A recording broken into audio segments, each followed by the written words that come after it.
was never any issue in the Senate on the 17th when I informed the Senate through the Speaker that the Deputy President had been taken sick and was in current hospital. No one raised any issue whatsoever.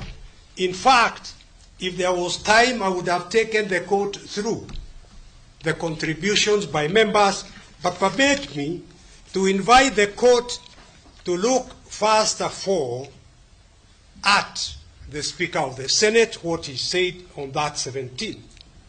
Speaker of the Senate who speaks for himself and for the House.